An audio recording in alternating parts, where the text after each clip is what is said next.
La commune de Yopougon, située dans le district d'Abidjan, a été le théâtre le dimanche 5 mai 2024 de la rentrée politique de la Fédération PPACI dirigée par Assagou Edouard, l'initiateur du projet.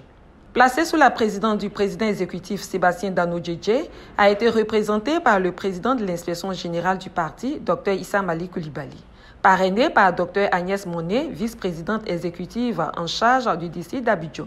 Cette rencontre avait pour but principal de mobiliser les bases de la fédération autour de la cérémonie d'investiture du président Laurent Gbagbo le 10 mai 2024 à Sofitel, Hôtel Ivoire.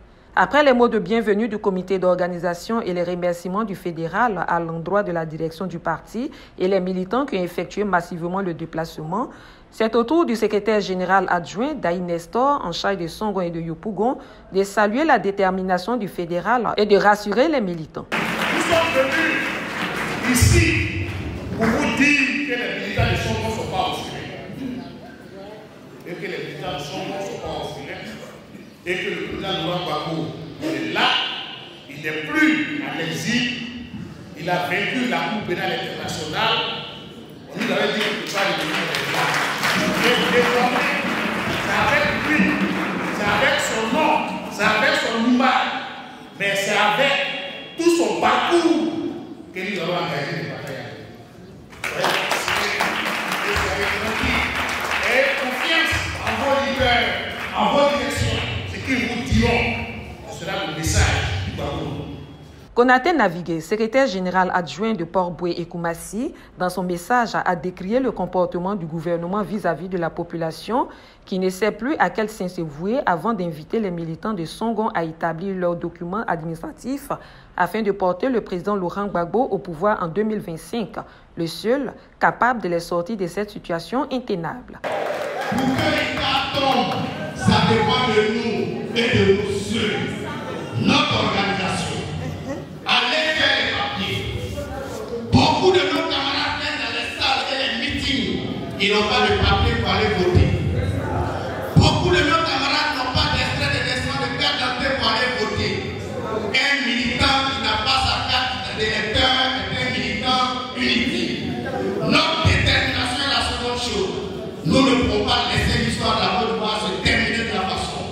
Nous devons continuer le combat depuis 1990 et l'achever en 2025 pour que tout ce qui a été commis comme injustice soit réparé. Très heureuse de la forte mobilisation, la marraine de la cérémonie a remercié les responsables locaux avec à leur tête le fédéral Assagou qui abat un travail formidable. Puis, elle explique aux militants le sens de la prochaine convention. Le dîner, c'est pourquoi, c'est pour investir notre candidat. Laurent Gbagbo.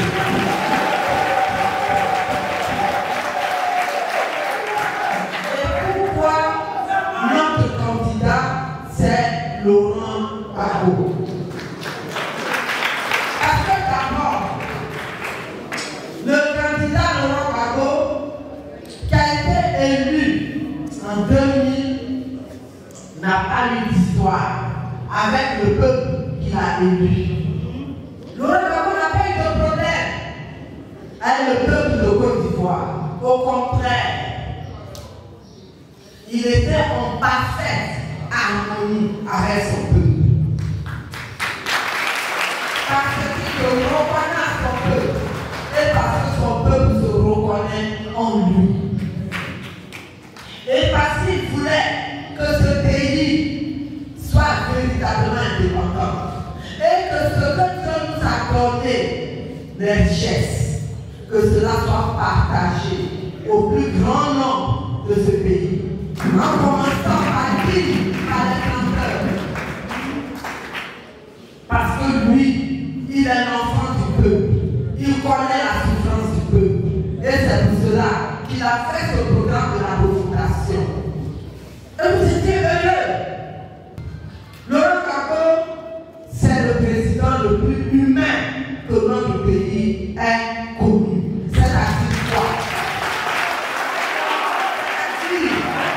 C'est le président qui se soucie de l'homme. Il pense à l'homme. Tout ce qu'il fait, c'est pour l'homme, le bien-être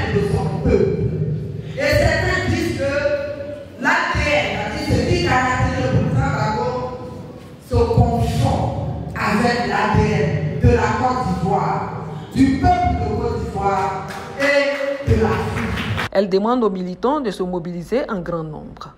Le 10 mai, c'est notre histoire. Le 10 mai, c'est l'histoire de notre leader charismatique, Laurent Gbagbo. On va démontrer qu'il n'y a pas un leader ici là, qui lui soit semblable. Et le 10 mai, c'est aussi l'histoire de la Côte d'Ivoire. Dans sa marche vers la libération, vers justement la renaissance. Le président de l'inspection générale du parti abonde dans le même sens que la vice-présidente exécutive. Il profite de l'occasion pour dénoncer la politique socio-économique et éducative du gouvernement. Vous le savez, ça a été dit, c'est le président exécutif du PPACI, le professeur Danon Djité, qui devait être là aujourd'hui. Vous le savez aussi, il est en deuil. Et c'est pour cela que l'honneur me revient de m'adresser à vous en son nom. Et en son nom aussi, je voudrais lui dire Yapo, lui présenter toutes nos condoléances. Vous savez qu'il a perdu sa sœur aînée, mais cette activité était une préoccupation pour lui. Le succès de cette activité était une préoccupation pour lui. Donc malgré son deuil, il a tenu à faire en sorte que cette activité réussisse, et cette activité a réussi.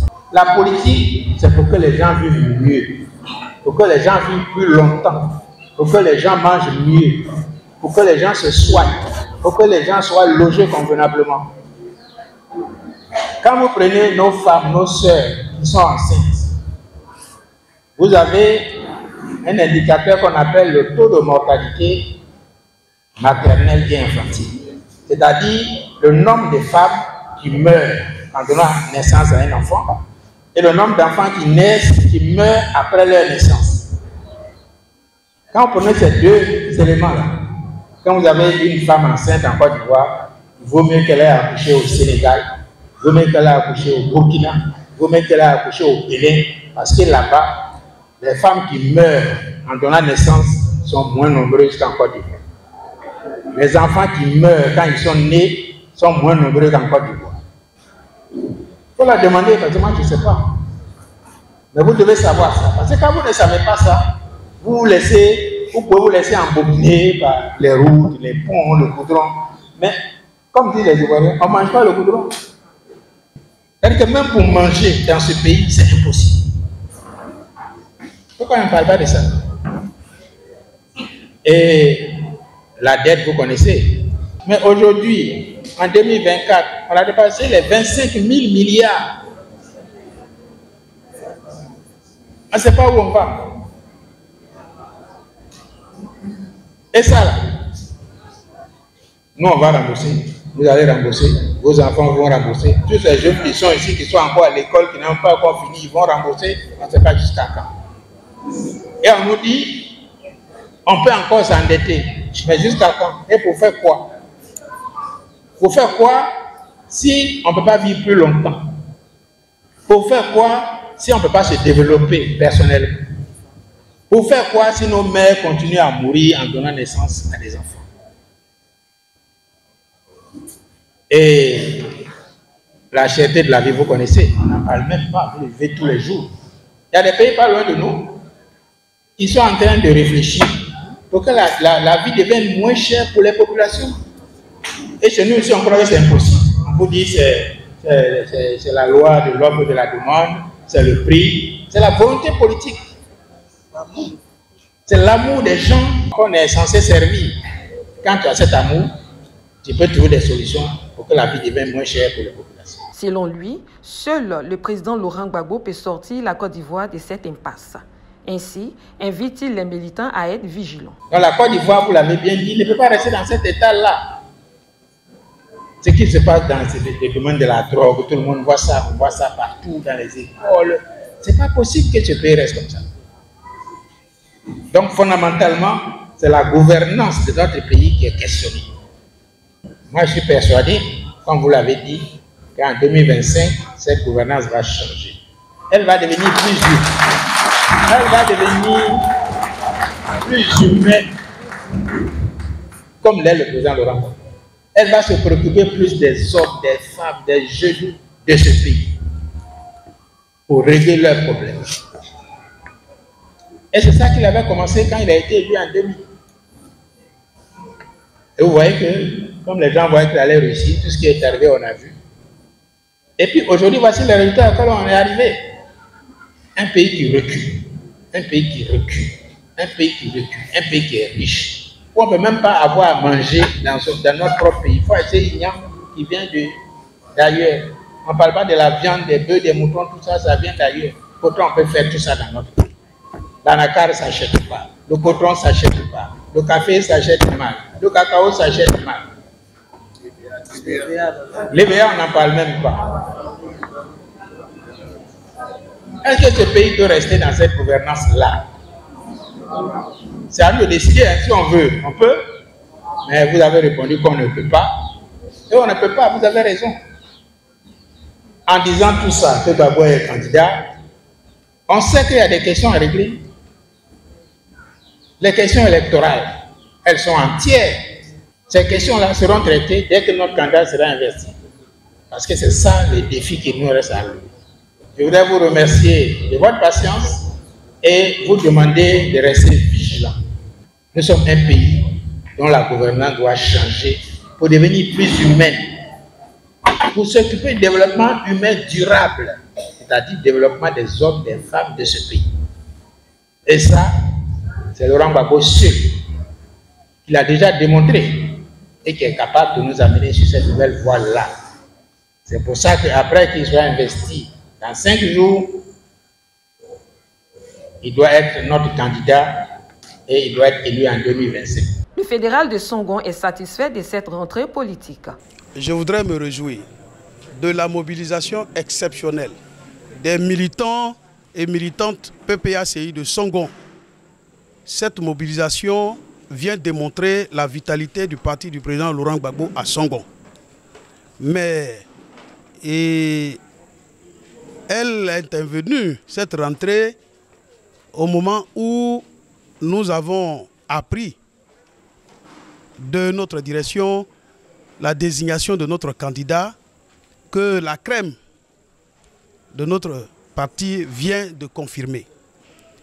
Cette rentrée est pour nous le moment de faire le bilan d'une année de travail et de nous engager dans le combat futur qui est de faire en sorte que le président Laurent Gbagbo soit réélu en 2025. C'est donc une rentrée politique qui sonne la mobilisation pour le 10 mai à l'Hôtel Ivoire. Songon est donc debout, Songon est donc prêt à accompagner le président Laurent Gbagbo dans notre quête de reconquérir le pouvoir d'État. Une activité qui a tenu toutes ses promesses avec la mobilisation des militants venus de tous les quartiers et villages. Une délégation du Grand Nord, conduite par le vice-président Soro Seydou Soro Koton, a également pris part à la rencontre. Des diplômes ont été décernés aux pionniers du parti.